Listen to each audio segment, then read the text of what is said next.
amigos e minhas amigas, bem-vindos ao canal do Instituto de Economia da UFRJ. Eu sou Ronaldo Picalho e esse é o Curto Circuito, um programa do Grupo de Economia da Energia. Hoje eu queria conversar com vocês sobre um tema muito importante, que é a privatização da Eletrobras. Na última semana, o Tribunal de Contas da União aprovou a continuidade do processo de privatização. Em função disso, espera-se que nas próximas semanas esse processo vai se acelerar. Então, na verdade, nós vamos entrar no momento decisivo dessa privatização que tem impactos gigantescos sobre o futuro do país. Então, para que vocês possam entender esse processo, não só o que aconteceu no TCU, mas o que vai acontecer nas próximas semanas, para que vocês possam entender esse processo, é importante a gente conversar aqui com vocês sobre determinados elementos que fundam, que definem esse processo. Se a gente consegue entender esses elementos, a gente consegue entender o que está acontecendo na privatização da Eletrobras. Então, justamente o programa de hoje é para conversar com vocês sobre o que caracteriza esse processo, quais são aqueles elementos essenciais que dão a ideia do jogo como um todo. Então, como eu sempre chamo a atenção para vocês, né, aqui nesse canal, nesse programa, é que o importante é ter a ideia do jogo, não simplesmente da jogada que está acontecendo, mas do jogo como um todo. Então vamos entender um pouco o jogo como um todo para que a gente possa entender o que está acontecendo dentro do campo. Para que a gente possa entender o jogo, esse jogo da privatização da Eletrobras, é preciso, em primeiro lugar, entender muito bem qual é a natureza desse jogo. E aqui a gente tem que deixar muito claro. Aqui não se trata, a discussão sobre a privatização da Eletrobras, ela não se trata de uma discussão sobre a resolução dos problemas estruturais pesados que o setor elétrico brasileiro tem. Nós não estamos aqui discutindo sobre aumentar o investimento, reduzir os preços, condições para que a sociedade brasileira e para que a economia brasileira tenha acesso a uma energia mais barata. Nós não estamos discutindo aqui o processo de transição energética, de como é que se acelera a entrada das energias renováveis, no caso eólico e solar, no setor elétrico brasileiro. Não se trata disso. A privatização da Eletrobras faz parte de uma outra agenda. Que outra agenda é essa? É uma agenda de negócios. Então, o que nós vamos discutir aqui, no fundo, não é o setor elétrico, são os negócios, como se fazem os negócios no Brasil. E, acima de tudo, o poder de fazer negócios, o poder que determinados setores da sociedade brasileira têm de fazer negócios, um poder concentrado na mão de poucas pessoas. Então, essa é a primeira questão que a gente tem que ter muito claro. O que nós estamos discutindo aqui? É o poder de se fazer negócios. Essa é a primeira questão. Tendo isso em mente, a gente também tem que ter na cabeça um segundo ponto que é importante, que é contextualizar essa discussão. A privatização da Eletrobras ela se dá num determinado contexto e é muito importante entender esse contexto para que a gente possa entender o jogo. É fundamental isso. Que contexto é esse?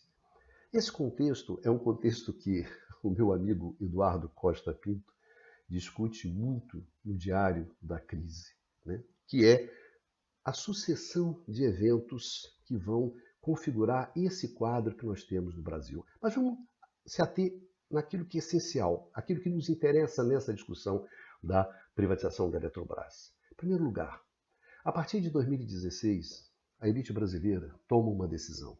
Eu brinco que ela partiu para a ignorância. Ela decidiu reconfigurar o capitalismo brasileiro. Ela resolveu desmanchar aquilo que se tinha para construir um outro Brasil, mas um outro Brasil na qual ela ficasse numa situação muito mais privilegiada do que aquela situação que ela tem hoje. Então, claramente, você parte para a ignorância. O que eu chamo partir para a ignorância? Você parte sobre os direitos dos trabalhadores, claramente no sentido de cortar o custo da força de trabalho.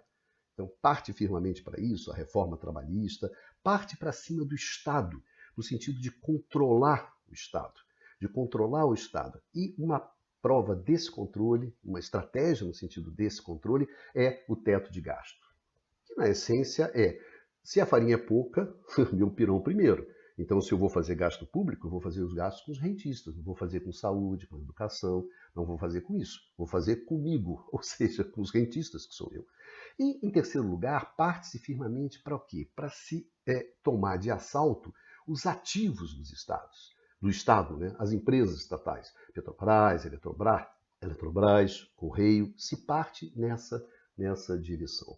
Então, claramente se desenha esse quadro e a partir de 2016 se acelera isso. A privatização da Eletrobras, ela está nesse contexto. Não é gratuito, não é de graça, que no jogo da privatização, aqueles agentes, aqueles atores que são os mais importantes nesse jogo, são justamente aqueles que estão no topo da lista da Forbes dos mais ricos do Brasil. Então, na privatização da Eletrobras, o que você vai encontrar por trás da privatização da Eletrobras? São justamente aqueles setores no topo da lista dos mais ricos brasileiros.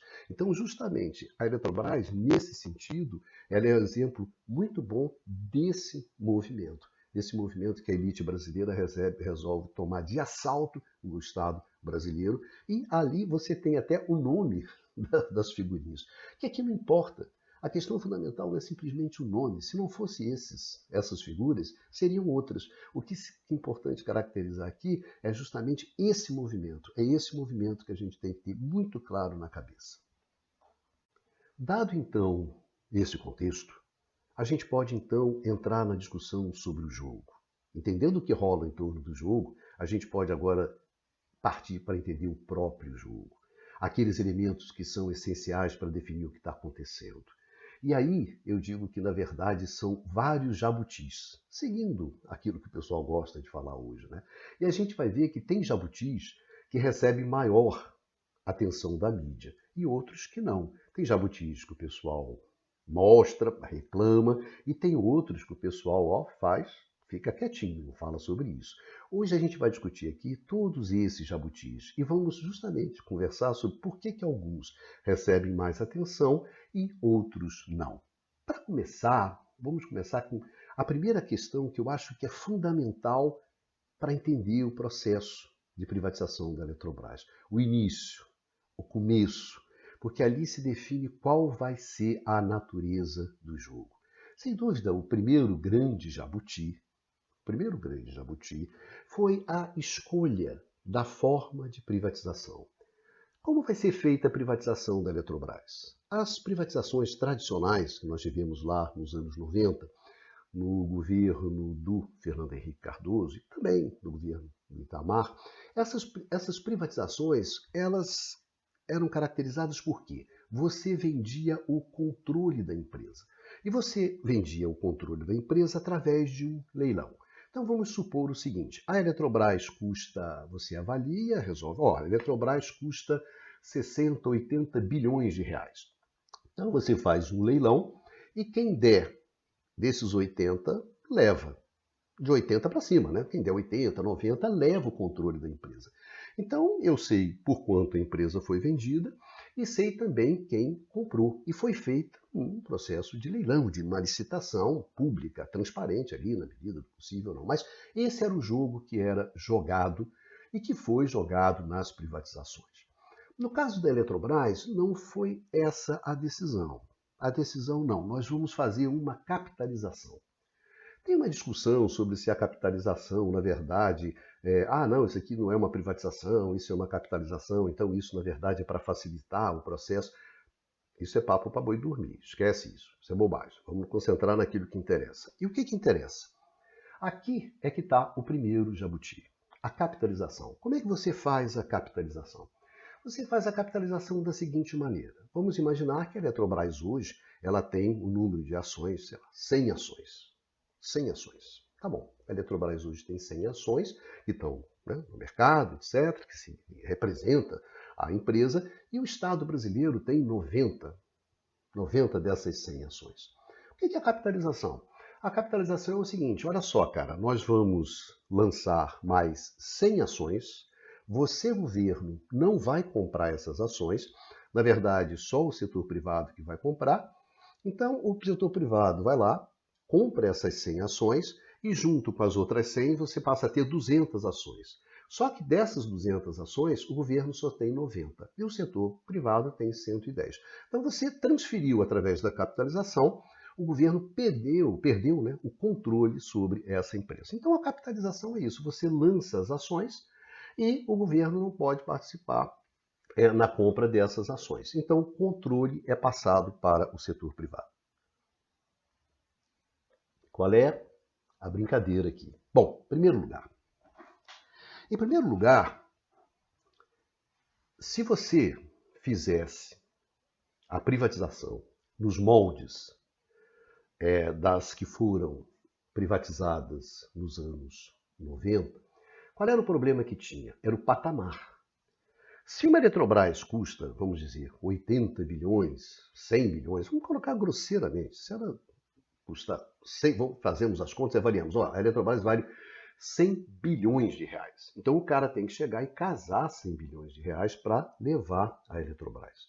Então isso coloca o jogo da privatização num determinado patamar. Então você tem que ter bala na agulha para chegar lá com esses 100 e levar. É claro que quando você pensa que essa é a maior empresa de energia da América Latina, uma das maiores do mundo em termos de empresa de energia elétrica, então olha só o tamanho do negócio. Então isso significa que não é muita gente que pode participar desse negócio. Eu sempre imagino grandes fundos estrangeiros, os chineses. Não acredito sinceramente que no contexto atual você teria a participação de grandes empresas do setor elétrico, mesmo se fossem grandes empresas estrangeiras. Não sei, as incertezas são muito grandes, não acredito que elas viriam. No entanto, os chineses, os fundos, sim, viriam. Então o jogo seria feito por esses cachorros. Cachorro muito grande. Quando você faz a capitalização, o que acontece? Você reduz essa escala. Por que você reduz essa escala? Porque, por exemplo, você pode controlar uma empresa, você não precisa ter 50% mais um para controlar uma empresa. Você, dependendo dos arranjos que são feitos, dos acordos de acionistas, do tipo de jogo que você joga, do tipo de alavancagem, você pode controlar uma empresa tendo 5% e você consegue controlar. De repente, do jogo que você arma. Por exemplo, o exemplo que eu cito é o exemplo do Daniel Dantas. O Daniel Dantas, ele controlava a Brasil Telecom tendo menos de 5%. Isso não tem nada demais. Isso depende da competência, depende das articulações que você faz e você consegue fazer isso. Então, quando você trouxe a capitalização, você colocou os capitais brasileiros, você trouxe a escala do jogo para uma escala que esse pessoal pode participar. Esse pessoal pode, a partir de 5, 6, 7%, dependendo da articulação, controlar a empresa. Ou seja, eles podem ter acesso ao controle da empresa gastando muito menos. Então, a primeira questão fundamental para entender a capitalização é que a capitalização ela traz o jogo para uma escala, para um patamar no qual determinados capitais brasileiros, principalmente ligados ao mercado financeiro, eles conseguem participar. Então, essa é a primeira definição do jogo. É quem é que você bota dentro do jogo. E não é só um problema de escala, é um problema da natureza do jogo.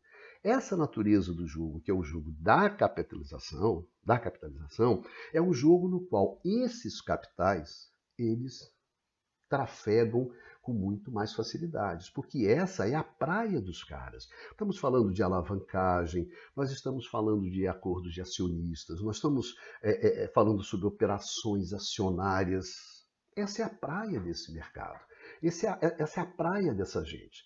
Então eles trouxeram o jogo para um patamar e para um terreno no qual eles se sentem muito à vontade e começam a armar suas diversas estratégias, justamente a partir daí. Então, o que se vê desde então, no sentido do movimento das ações no mercado de ações em torno da Eletrobras, da aquisição, do comportamento de certos fundos, giram no sentido de você ter uma posição privilegiada nesse processo de privatização. Não é apenas você chegar na privatização com uma posição acionária no qual você controla determinadas quantidades de ações que vão te colocar no jogo depois. Porque o jogo interessante vai ser jogado depois, que é quem é que vai deter o controle. Quanto é que vale o controle? É essa a questão. E aí, por isso, quando você fala assim, não, mas independentemente das ações que você compre, independentemente disso, quando a gente vai para o capital votante, todo mundo só tem direito a 10%. Você pode ter 40% das ações, mas na hora do capital votante, do direito de votar, você só tem 10%. Tudo bem. Qual o problema? Para esses caras, isso não tem problema nenhum. Eu consigo, com menos de 10%, controlar a empresa. Qual é o problema do 10%? Mas o 10% ele tem uma questão fundamental. Quando você olha aqui para o governo, o governo vai ficar com alguma coisa em torno de entre 45% e 50% das ações. Ele vai ficar com, olha só, ele vai ter 45% das ações. Mas, no entanto, na hora que ele for sentar para votar, era como se ele tivesse apenas 10%. Por quê? Olha só um pequeno detalhe. Então, ele tem 45% das ações e ele tem 10% na hora do voto. Isso significa o quê? 45, 10, significa que 35% sumiu do jogo da disputa do controle acionário. Reduziu, nota bem, mais uma vez a escala. Então a ideia toda é trazer a escala para um patamar onde a gente consiga jogar e trazer o jogo para um campo onde a gente consegue jogar. É a elite brasileira partindo para cima, tentando adquirir esses ativos a preço de banana, o mais barato que ela puder, e usando todos os mecanismos de poder que ela tem, como a gente vai ver, para justamente alcançar esse objetivo. Então, o primeiro grande jabuti é a capitalização. Mas você nunca vai ver esse jabuti quando você olha na discussão da imprensa, quando você olha na discussão sobre o setor da Eletrobras, ninguém fala sobre o jabuti. Esse jabuti, que na verdade é o primeiro grande jabuti colocado na árvore da privatização, esse ninguém quer falar. E não quer falar, primeiro, porque ele é um jabuti fundamental, e principalmente por causa das mãos que colocaram esse jabuti na árvore. Essas mãos são poderosas. Então, como são poderosas, na hora de se criticar a privatização, mesmo que você reconheça que a privatização ela é ruim, e você vê muitos artigos na imprensa sobre isso, é tudo cheio de dedo. E a conclusão sempre é a mesma. Apesar de todos os problemas, nós seguimos sendo favoráveis à privatização. Mesmo essa, porque afinal essa privatização atende senhores muito poderosos e eu não vou comprar briga com esses caras. Então, entenderam? Essa é uma das razões. Então, esse é o primeiro jabuti, a capitalização. Bom, esse foi o primeiro jabuti. E qual é o segundo jabuti? O segundo jabuti a gente vai encontrar na posição das instituições. E aí, as instituições. Esse é um ponto-chave. Por quê? Esse ponto das instituições ele é importante. Por quê? Porque ele tem a ver com esse grande contexto. Por que a elite brasileira avançou? Avançou nessa agenda do desmanche, nessa agenda do assalto ao Estado, aos bens dos Estados, aos direitos dos trabalhadores, partiu para cima, em função da fragilidade das instituições. As instituições brasileiras hoje, depois do processo da Lava Jato, que simplesmente destruiu as instituições brasileiras, elas se encontram muito fragilizadas. Então, justamente, essa fragilização das instituições é que permite que você avance de forma decisiva e arrasadora nessa agenda do desmanche. Então, vamos olhar as instituições. Qual foi o comportamento das instituições ao longo da privatização da Eletrobras? Diante de tamanha sede desses senhores, de avançar sobre esse butim. Bom, eu acho que a primeira questão fundamental que a gente deve olhar para o Congresso. O que aconteceu no Congresso na privatização da Eletrobras? Isso é importante porque isso é muito educativo. Não só do comportamento, e aqui que se encontra um grande jabuti, que é o jabuti, o famoso jabuti das térmicas. Não houve discussão no Congresso na privatização da Eletrobras. Foi medida provisória, foi regime de urgência, se atropelou, se aproveitou inclusive da pandemia para criar uma série de mecanismos que acelerava a tramitação e principalmente impedia qualquer tipo de reação da oposição. A oposição ficou completamente encaixotada. Criou-se um regulamento que era draconiano, não havia discussões. Quantas audiências públicas ocorreram na Câmara durante ou sobre a privatização da Eletrobras? Sabem quantas, senhores? Nenhuma. Nenhuma. Então, simplesmente o Arthur Lira passou o trator. E no Senado não foi muito diferente. O Rodrigo Pacheco fez um pouco de mise-en-scène, mas ao fim e ao cabo foi.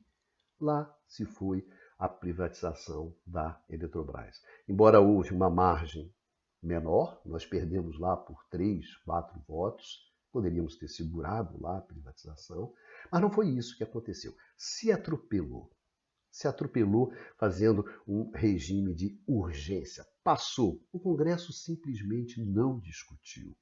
E para isso aí você tem toda a jogada do orçamento secreto, tudo isso, mas isso vocês conhecem, isso aí está no debate, isso aí as pessoas vivem falando, e não valeu apenas para a Eletrobras. Só que no caso da Eletrobras se adquiriu assim, uma dimensão vergonhosa, né? Como você privatiza uma empresa desse tamanho, né, com os interesses, a capilaridade, a importância que tem no país, sem discutir? Pois bem, o Congresso não discutiu. Mas aí no Congresso surgiu uma coisa muito interessante, que é justamente esse processo. Como você está no saque, como você está no butim, como você está no assalto, esses processos sempre têm um problema que é a divisão do butim. A divisão do saque, aqueles sócios que aparecem. A questão interessante do famoso jabuti das térmicas que a gente deve olhar é o seguinte: em primeiro lugar, o que é esse jabuti das térmicas, né? O jabuti das térmicas é muito simples. O que aconteceu? Você quer que eu aprove a privatização da Eletrobras. Você vai ganhar muito dinheiro com a privatização da Eletrobras. Então não era simplesmente uma questão de uma propina ou qualquer coisa desse tipo. Assim. É um pouquinho mais. Eu quero virar sócio dessa jogada. Por que só você vai levar? Por que eu também não posso levar? Né? Você está passando por cima, por que eu também não posso passar por cima?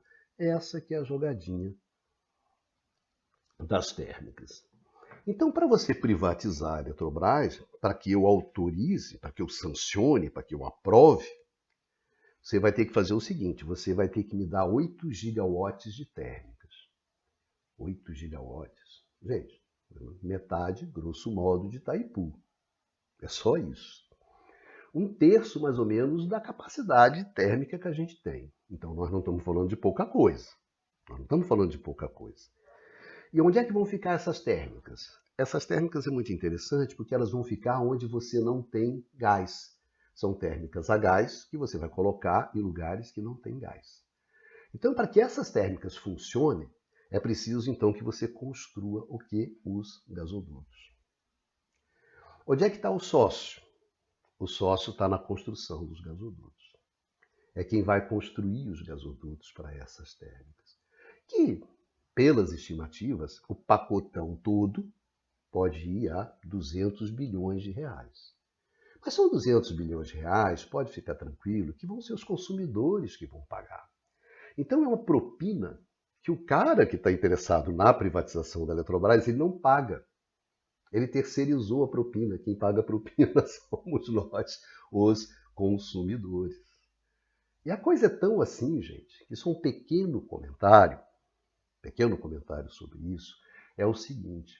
Essas térmicas, elas são térmicas que são térmicas inflexíveis, né? Quando as pessoas ouvem isso, e aqui a gente abre um pouco, aqui a técnica ajuda a entender a armação política, né? E acima de tudo, quem é que bota o jabuti na árvore? Térmicas inflexíveis. O setor elétrico, ele opera em equilíbrio. Como não tem estoque, você tem que gerar e consumir ao mesmo tempo. Então o setor elétrico ele tem que ficar no equilíbrio o tempo inteiro. Por isso que esse setor ele tem um operador central. Ele tem um cara que é o meio de campo. E esse cara, qual é a função desse cara? Garantir esse equilíbrio. Então tem uma coisa que se chama o despacho. O despacho. O que é o despacho? O despacho é quando você coloca a térmica, coloca qualquer central para gerar, coloca ela no sistema. Então esse é o despacho. Quem é que decide quem vai gerar ou não? É esse operador do sistema. Esse operador do sistema que faz isso. Esse cara é o meio de campo. Ele passa a bola e vai definindo quem entra no jogo. Tá certo? Quem entra, quem sai do jogo. Então esse jogador é fundamental e esse jogo é fundamental. E esse operador, a princípio, quando ele passa a bola, ele passa a bola para aquele jogador que está na melhor condição. Ou seja, aquela central que é a mais barata, aquela que é a mais limpa, e depende de qual é o critério que define esse jogo coletivo. Quando uma central é flexível, isso significa que quem decide se ela vai gerar ou não é esse operador, é esse meio de campo. É ele que decide quando é que vai passar a bola para o cara. E ele vai passar a bola do cara quando for o interesse coletivo do jogo que está sendo jogado. A central inflexível é aquela que tem que receber a bola. Ela tem que ficar gerando. Então ela... Lembra da brincadeira do dono da bola? Ah, o cara só joga porque é o dono da bola. A inflexível é essa dona da bola. Então o que acontece? Essa térmica ela tem que entrar no jogo. E quando ela entra no jogo, o que ela faz?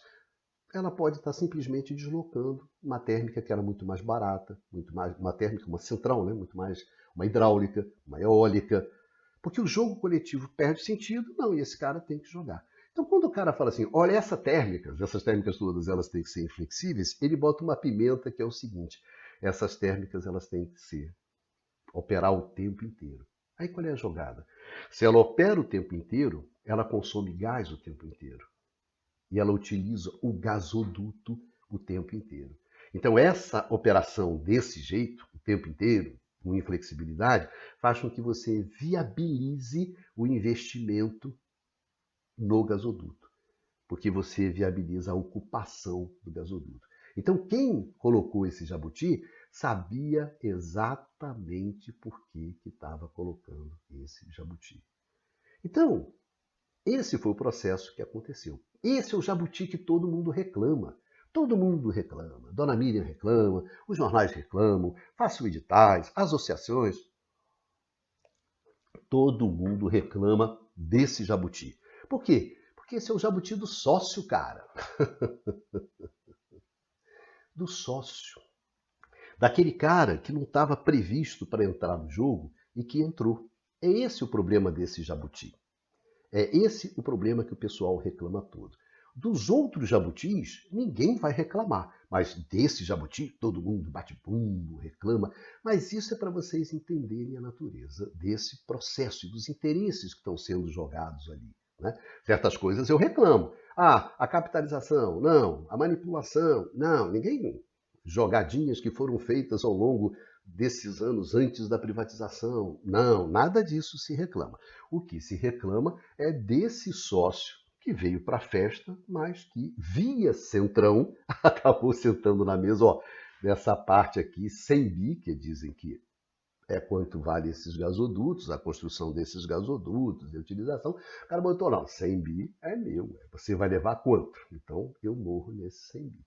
Então, essa questão do Congresso, ela define duas coisas. Primeiro, esquece, o Congresso foi por vinagre. Como instituição, ele exerceu a sua função como instituição de discutir o problema, de avaliar se era melhor para o Brasil, se era melhor para o setor elétrico, se aquilo ajudava. Não, ele simplesmente ficou sócio do butim.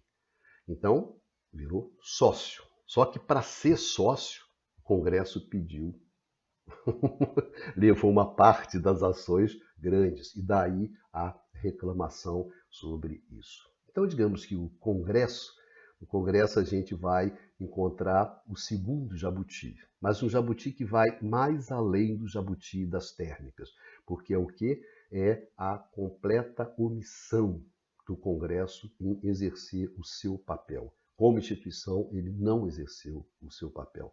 Então, isso foi fundamental para que o quê? Para que o butim avançasse, para que o saque avançasse. Depois da gente discutir esses dois jabutis, vamos colocar mais um terceiro jabuti nesse jogo. Isso é importante colocar esse terceiro jabuti porque também é um jabuti institucional. Foi o papel que a agência reguladora, a Agência Nacional de Energia Elétrica, ANEEL, desempenhou nesse processo. A agência reguladora, ela tem um papel muito importante. O que se espera dela é neutralidade, é independência. Foi para isso que ela foi criada. Para defender, na verdade, os interesses do consumidor. E também os interesses que dizem respeito à integridade do setor elétrico brasileiro. Que o setor elétrico brasileiro, na verdade, tenha condições de continuar operando e continuar se expandindo. A preocupação, a função essencial de uma agência reguladora é isso, é garantir a integridade. E garantindo a integridade, a proteção, o acesso dos consumidores. Então, defender os consumidores. Esse é um papel importante. É por isso que ela tem independência. No entanto, o que se viu? O que se viu é que a Agência Nacional de Energia Elétrica não conseguiu responder uma pergunta que é bastante simples e que, evidentemente, é uma pergunta importante.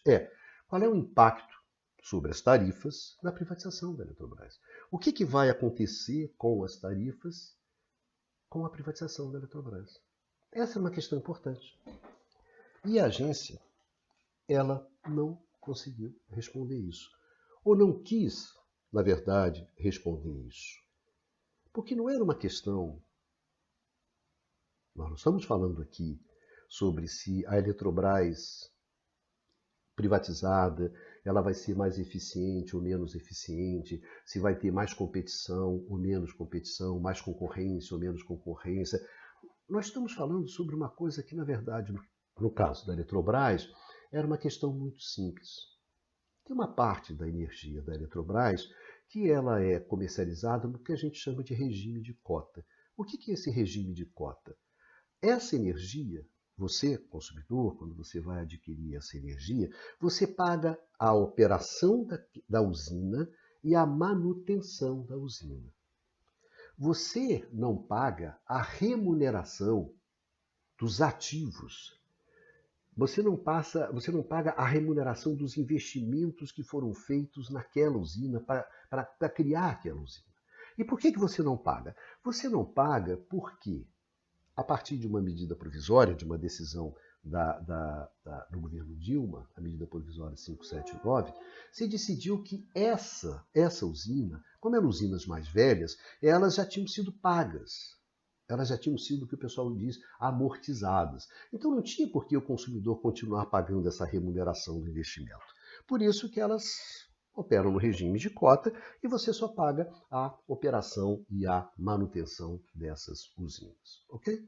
Perfeito. Então o que acontece? As tarifas dessas usinas são mais baratas. O que acontece com a privatização? Na privatização, a empresa Eletrobras privatizada, esse regime desaparece, e ela vai poder vender para quem ela quiser, pelo preço que ela quiser.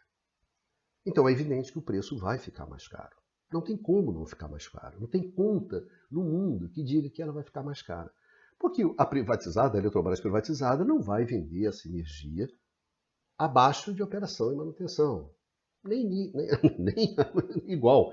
Ela vai querer aquela possibilidade, aquela margem que o mercado vai dar para ela, que vai ter essa possibilidade. Pois bem, então a primeira ideia é, olha só, a privatização, a descotização vai levar a um aumento da tarifa. No início, bem lá no início, a ANEEL chegou até a dizer que podia ser alguma coisa em torno, não me lembro se era de 10, entre 10 e 15%, mas ela colocou um número. Mas depois ela foi modificando a sua posição. Ela foi deixando de ter essa posição. Tá certo? Até que chegou num determinado momento, por exemplo, ela disse assim, não, o impacto vai ser neutro. Vai ser neutro. Mas como o impacto vai ser neutro? Aqui não tem mágica. Não tem mágica nessa discussão. Aí o que o pessoal está justificando? Não, qual é a estratégia para ela ficar neutra? Você faz o seguinte, essa é privatizada, o cara cobra lá o preço de mercado, o que ele quiser, a Eletrobras por essa energia, e eu vou subsidiar essa energia. Eu vou pegar dinheiro do Tesouro Nacional, vou pegar dinheiro do orçamento e vou colocar aqui para subsidiar essa energia mais cara que a Eletrobras privatizada vai cobrar.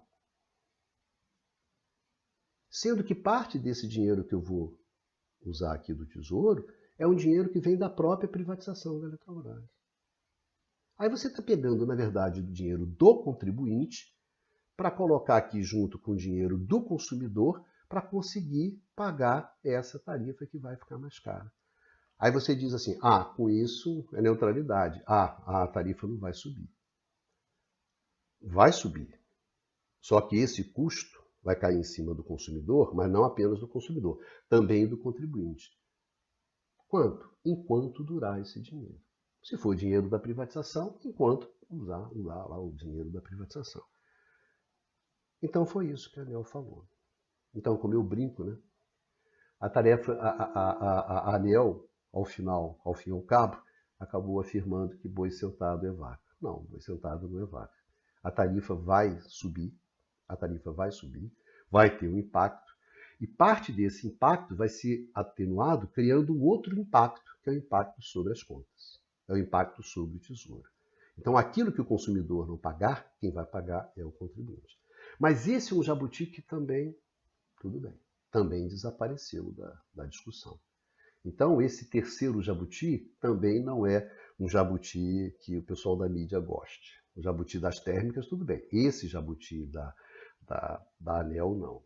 E tem uma questão na ANEEL, que essa é uma questão que fala muito sobre as instituições, e aqui pouco importa sobre o nome das pessoas, mas eu acho que o que importa aqui são os comportamentos das instituições, é que, no meio de tudo isso, o diretor da ANEEL, ele foi convidado para ser diretor financeiro de Itaipu, depois que ele saísse da ANEEL. E convidado pelo ministro de Minas e Energia. O ministro convidou e o diretor aceitou. O problema disso é que a ANEEL estava justamente no meio de um processo que ela tinha que julgar, que ela tinha que se posicionar, que ela tinha que atuar, no qual os interesses do governo eram muito fortes e eram muito pesados. Então não cabia esse tipo de procedimento. Esse procedimento não é republicano. Esse comportamento não é adequado para uma agência reguladora, não é adequado nem para o ministro que faz o convite e não é adequado para o diretor que aceita. É aquela questão republicana, uma das mais antigas, romanas, né? A mulher de César não basta ser honesta, mas é preciso parecer honesta. Então, no mínimo, há que se preservar, pelo menos, as aparências. E aqui, nesse caso, não houve essa preservação. E isso foi uma coisa lamentável. Então, assim como o Congresso Nacional virou sócio do Butim, a ANEEL também virou sócia do Butim, sócia do desmanche, sócia, na verdade, da implosão do setor elétrico brasileiro, para atender aqueles interesses lá de trás daquele pequeno grupo de senhores que querem a Eletrobras. Simplesmente isso. Então, isso foi, sem dúvida, para a agência, um momento muito ruim, porque desqualifica as instituições. Ou seja, a gente desqualifica o Congresso, a gente desqualifica a agência reguladora, e esse processo para o país é muito ruim. Depois da escolha da capitalização, do comportamento do Congresso, do comportamento da Agência Nacional de Energia Elétrica, vamos chegando então no quarto jabuti, a quarta questão que explicita bem como é esse processo da Eletrobras, que foi o TCU. Depois de tudo isso, a privatização desembarcou no TCU. O que aconteceu no TCU? Como o TCU tinha que avaliar todo esse processo, todas essas contas, o que aconteceu? O TCU encontrou uma série de irregularidades. E era natural que encontrasse, porque esse processo está eivado, ele está cheio dessas irregularidades, ilicitudes, procedimentos errados, e isso caiu na mão do TCU. E aí a gente entra em mais uma instituição, o Congresso, a agência, e chegamos ao TCU. E o que o TCU fez de fato? Ele fez de fato. O TCU, com a honrosa exceção do ministro Vital do Rego, o que fez o conjunto de ministros? Eles abriram o pacote, eles constataram essas irregularidades todas, uma série, muito além dessas que nós estamos comentando aqui. É um mar de irregularidades, de jogadinhas, de privilégios, é um desastre de cabo a rabo. Constataram isso e, ao fim e ao cabo, bom, fizeram algumas restrições e aprovaram. O único que teve coragem de dizer, gente, isso aqui é um absurdo. Isso aqui é um absurdo. Foi o Vital do Rego. Foi o único.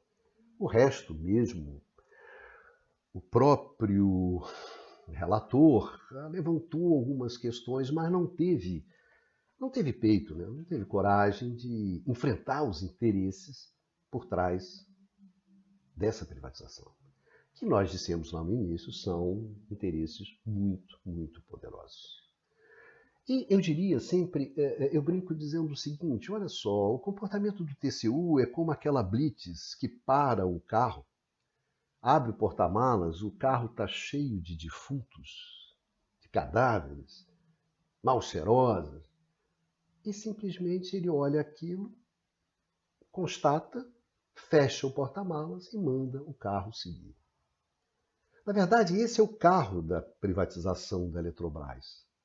É um carro que vai juntando defuntos no porta-mala, defuntos no porta-mala, defuntos no porta-mala, vai passando, né? Passa pela agência, passa pelo Congresso, passa pelo TCU, vai passando por várias blitz e todas elas fazem vistas grossas. Né? Olham, mas, não, tudo bem, tem, né? Que coisa chata.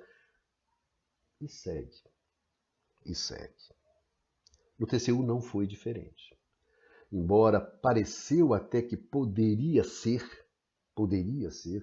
mas na hora do vamos ver, e isso tem caracterizado todo o processo de privatização da Eletrobras, tem de um lado a força do desmanche comandado por setores da elite brasileira, que estão a fim de simplesmente empalpar, né, de empalmar, né, de, na mão grande levar essa empresa e pelo preço menor que puder. Tem esses caras acelerando o processo e tem instituições desse lado aqui que são incapazes de resistir a isso. E no TCU isso não foi diferente. Tem uma série de questões que o TCU levantou. Mas uma me parece muito interessante, porque ela justamente fala muito sobre o momento atual. E como essa agenda da privatização, essa agenda de negócios, ela não tem nada a ver com o que acontece no real do setor elétrico, com as grandes transformações que você está assistindo no setor elétrico aqui e no mundo. A extemporaneidade, né? Uma coisa completamente fora de tempo. Mas é isso mesmo, meu amigo. Isso aqui é uma agência de negócios. Isso aqui é uma agenda de negócios. Isso aqui é uma agenda não é uma agenda sobre o setor. É uma agenda de um butim. É uma agenda de um butim, não é uma agenda de discussão. Um dos pontos levantados, inclusive pelo próprio relator, foi uma questão que parece muito complicada de energia e de potência, que na verdade não é uma questão tão complicada assim. Né? A questão, quando você vai avaliar uma empresa, quanto ela vale, você avalia o quê? Você avalia, bom, essa empresa aqui, no futuro, ela é capaz de gerar quanto de grana? E para gerar a grana que ela vai gerar, ela vende o quê? A partir do que ela vende, você olha, ela vai vender isso, vai vender aquilo, as receitas futuras de cada dessas vendas vai ser tanto, trago para cá, pelo famoso valor presente, e de uma maneira ou de outra, bom, então ela vale tanto. É em função das receitas futuras. Então é importante você conversar sobre o que você vai vender. Isso nós já discutimos, inclusive, aqui no curto-circuito anterior que nós tivemos. Por isso eu não vou aproveitar, não vou aprofundar muito, porque isso vocês encontram lá no curto-circuito 3. Né? Curto-circuito 3, eu acho, ou 3 ou 4. No último, vocês encontram justamente essa discussão. Mas o que acontece fundamentalmente é o seguinte, olha só, gente. Em função da entrada vigorosa das energias renováveis no setor elétrico, está entrando pesadamente no setor elétrico no mundo inteiro e aqui também no Brasil vai entrar, o que acontece? Você tem um problema importante que você tem que resolver, que é o seguinte. Essas energias elas são mais baratas, elas são muito boas, mas o problema é que elas são intermitentes, são aleatórias, são descontínuas. O que isso significa? Significa o seguinte, que enquanto está ventando, você tem energia. Tudo bem, uma energia limpa, uma energia barata. O problema é quando você para de ventar, o que você faz? Então é preciso que você tenha uma solução, você tenha uma fonte, você tenha uma central, você tenha algum tipo de mecanismo que permita você entrar rapidamente e cubra essa eólica, esse vento que parou. Então essa função, essa flexibilidade, essa capacidade de entrar rápido, essa capacidade desse jogador, né, desse back que cobre os outros, e quando você tem algum deles param de funcionar, ou falham, né, como no futebol, você rapidamente cobra esse cara, quer dizer, um cara que tem velocidade, flexibilidade, agilidade. Esse cara é importante. Esse serviço é importante. Esse produto é importante. E qual é o cara que melhor faz esse jogo? Qual é o cara que faz melhor esse jogo? Qual é a central que melhor faz esse jogo? É a central hidrelétrica. A central hidrelétrica é a melhor central para fazer isso. Uma central hidrelétrica com reservatório é esse jogador que você precisa. Esse jogador ágil, tá certo? Esse serviço, essa agilidade, essa flexibilidade é que a gente chama de potência, que a gente chama de capacidade. Né? Quando você está vendendo capacidade, você está vendendo esse jogo, é esse cara. Ó, se falhar, eu cubro. Então, as hidrelétricas brasileiras, quando você pensa em termos de capacidade, em termos de mercado de capacidade, em termos de mercado de potência, em termos dessa questão, elas são muito importantes. Muito importantes. Elas valem muito, porque na medida em que você vai entrando para as renováveis, cada vez mais esse serviço, cada vez mais esse jogador vai se tornar importante. Cada vez mais ele vai se tornar mais importante. Então, essa parte do jogo, essa qualidade da hidrelétrica, ela passa a ser cada vez mais valorizada. Ela foi valorizada no processo de privatização? Não. Quanto? Zero. Zero. Ela não foi valorizada. Os caras valorizaram só a energia, como se o jogador jogasse na linha, tá certo?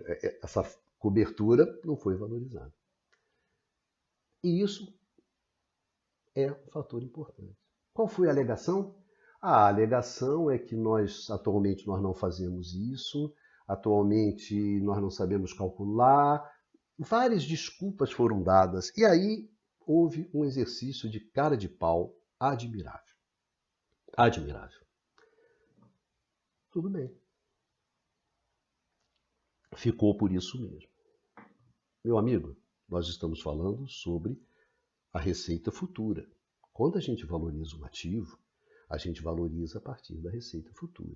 E isso aqui é importante na receita futura. Quer dizer, nos próximos campeonatos que vão ser jogados, esse jogador cada vez vai ficar mais valorizado, mais valorizado, mais valorizado em função disso. Então eu não posso vender esse time, eu não posso vender esse jogador sem valorizar isso. Tá certo? E isso simplesmente foi feito.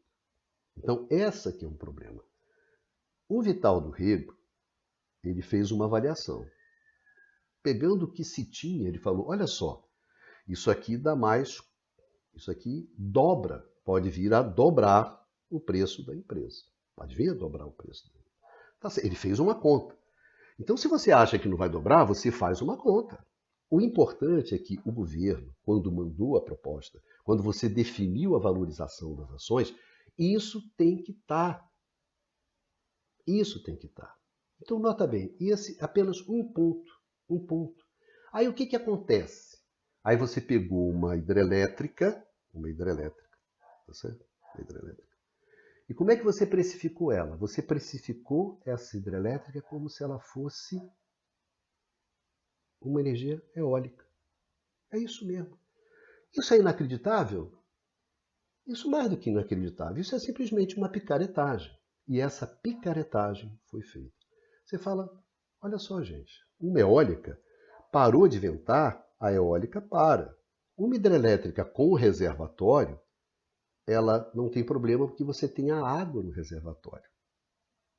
Esse é o pulo do gato. Essa hidrelétrica aqui, ela não depende do fluxo do rio, assim como a eólica depende do fluxo do vento. Parou de ventar, essa eólica ela para. A hidrelétrica não, porque tem a água do reservatório. Então, o que vale é o quê? É o conjunto. Então é como eu digo, você tem a turbina hidráulica e você tem o reservatório. Isso aqui é um conjunto. E na eólica você só tem a torre. O que os caras fizeram? Os caras conseguiram fazer o seguinte: pegaram o cachorro, viram o preço do rabo do cachorro e venderam o cachorro pelo rabo.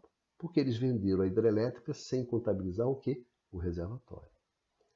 Que é o que tem mais valor nessa discussão. Isso é um ponto, apenas um ponto, entre os pontos levantados lá pelo TCU. Tem problemas em Itaipu, tem problemas na eletronuclear, tem problemas em Santo Antônio, que é um espetáculo dantesco, uma fraude, simplesmente uma fraude contábil.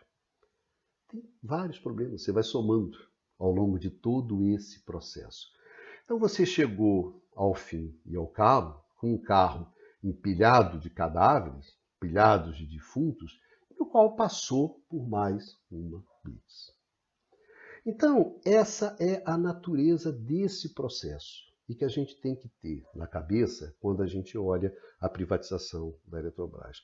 Por um lado, interesses poderosos empurrando essa privatização, sem limites, sem restrições, sem escrúpulos, forçando a barra para que essa privatização ocorra de qualquer maneira.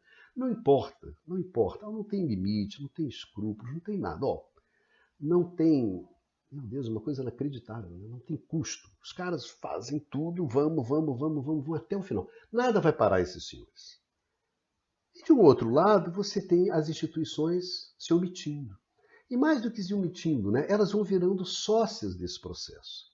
Ou na agência, ou no Congresso, ou no TCU, de uma forma ou de outra, ou no limite, ao fim e ao cabo, elas ficaram coniventes com o butim, coniventes com o saque, coniventes com a pilhagem, e muitas vezes elas acabaram virando o quê? Sócias dessa pilhagem, sócia desse butim. Esse é o processo da privatização da Eletrobras. E é esse processo que vai acelerar nos próximos dias, nas próximas semanas. E nós vamos ver muito mais defuntos, nós vamos ver muito mais cadáveres, e nós vamos ver talvez novas blitz inócuas que vão também virando sócias. Na verdade, quanto mais o processo avança, a pilhagem aumenta, os sócios aumentam, a briga pelo butim, pelo saque, acaba também aumentando. Então a gente vai ver coisas provavelmente do arco da velha, nos próximos dias em torno da privatização da Eletrobras. E com uma completa omissão da mídia. Porque a mídia, um lado, teme os senhores, os senhores da guerra, né? Os senhores que estão por trás desse processo. Por outro, os donos da mídia são sócios do butim, são sócios da pilhagem. Então você não vai ver nenhum tipo de discussão na mídia como essa que nós estamos tendo aqui agora. Né?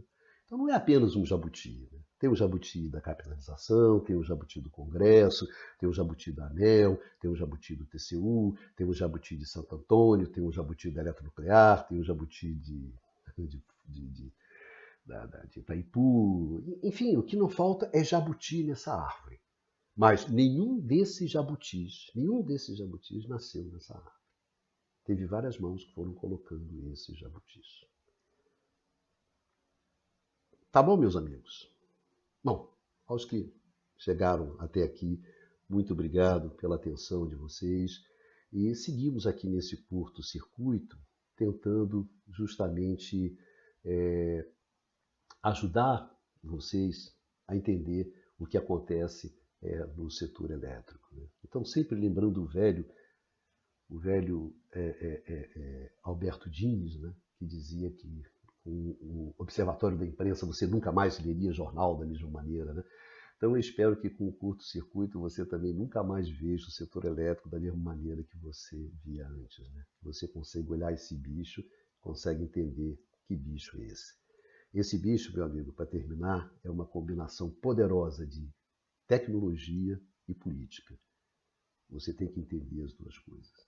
É a confluência desses dois rios gigantescos, a tecnologia e a política. Entendendo isso, você consegue entender um pouco do setor elétrico. Um beijão a todos e a todas e nos vemos aqui no próximo curto-circuito.